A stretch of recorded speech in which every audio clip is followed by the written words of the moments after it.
তাড়াইলে অগ্নিকাণ্ডে প্রায় 40 লাখ টাকার ক্ষয়ক্ষতি। জুবায়ের আহমেদ জুয়েলের প্রতিবেদনে দেখুন বিস্তারিত। কিশোরগঞ্জের তাড়াইল উপজেলার ধলা বাগপাড়া এলাকায় ভয়াবহ অগ্নিকাণ্ডে বসতঘর ও গরুর গোয়ালা পুড়ে প্রায় 40 লাখ টাকার ক্ষয়ক্ষতি হয়েছে বলে জানিয়েছেন ভুক্তভোগী মোহাম্মদ ফজলুর রহমান ও হবি মিয়া।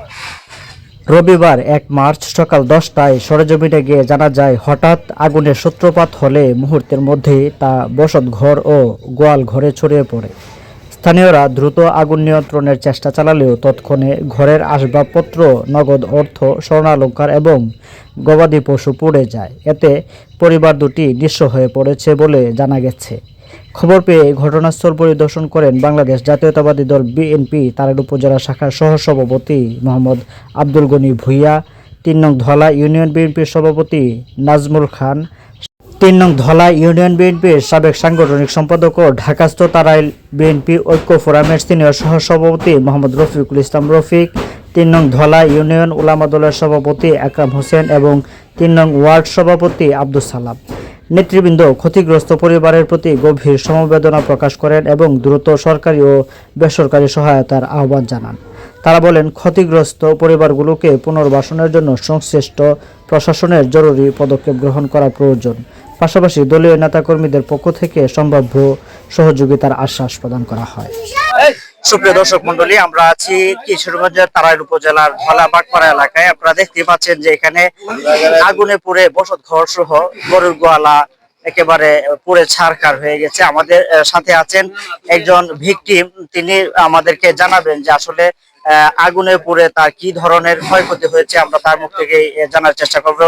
জনাব, আপনি আমাদেরকে বলবেন যে আপনার ওই যে অগ্নিদগ্ধ হয়ে এই বসত ঘরে কি কি ক্ষয়ক্ষতি হয়েছে, এবং আমরা দেখলাম যে একটি গরুর গোয়ালা ছিল এখানে, ওইটাও একেবারে পুড়ে ছারখার হয়ে গেছে। তো এখানে কি ধরনের ক্ষয়ক্ষতি হয়েছে আপনার? আমাদের 4টা গরু পুড়েছে, 4টা গরু পুড়েছে, 2টা ঘর পুড়ছে, আর 3 ভরি স্বর্ণ আছিল, আর 30,000 টাকা আছিল ক্যাশ। আমার এইগুলা আচ্ছা, যদি আপনাকে জিজ্ঞেস করি যে এই যে মালামাল গুলো পুরো ছাইখায় হয়ে গেছে, তো এই সবকিছু মিলে সর্বমোট কি পরিমাণ মূল্য হবে সম্পদগুলো? আমার এই অনেক অনেক আনুমানিক আনুমানিক প্রায় 2টা ঘর তো মনে হয় 4 লক্ষ টাকা দাম। এরপরে 3 ভরি স্বর্ণ আছিল, 3 ভরি স্বর্ণতে অনেক টাকা দাম। এরপরে 30,000 টাকা ক্যাশ ছিল। এরপরে 4টা গরু ছিল।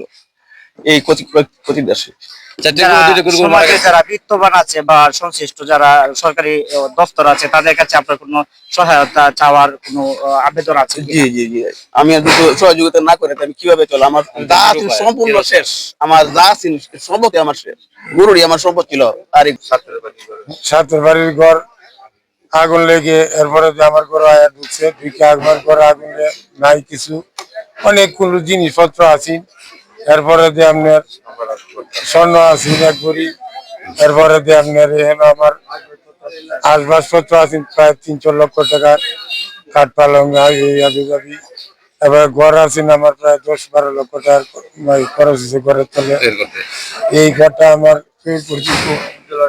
জানাভুক্ত হইয়া, আমি তো এই জিনিসটা নিঃস্ব হয়ে গেছি। আমি তো এই জিনিসটা আর পারি না সংগ্রহ করতাম।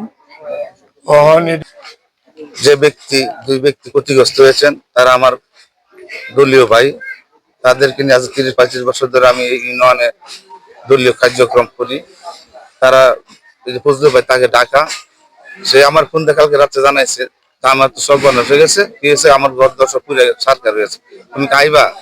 আমার নিজের আবেগ ধরে রাখতে পারি নাই, আমি তার সহযোগী হয়ে আসছি। এসে দিয়ে এই অবস্থা।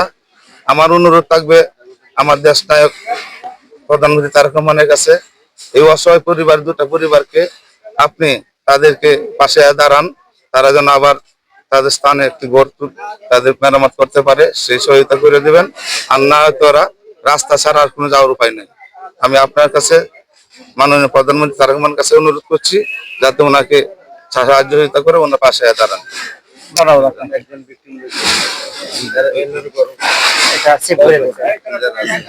বিদ্যুতের শর্ট সার্কিট শুরু হয়েছে এবং একটা ভয়াবহ সৃষ্টি হয়েছে, অনেক ক্ষতিগ্রস্ত হয়েছে।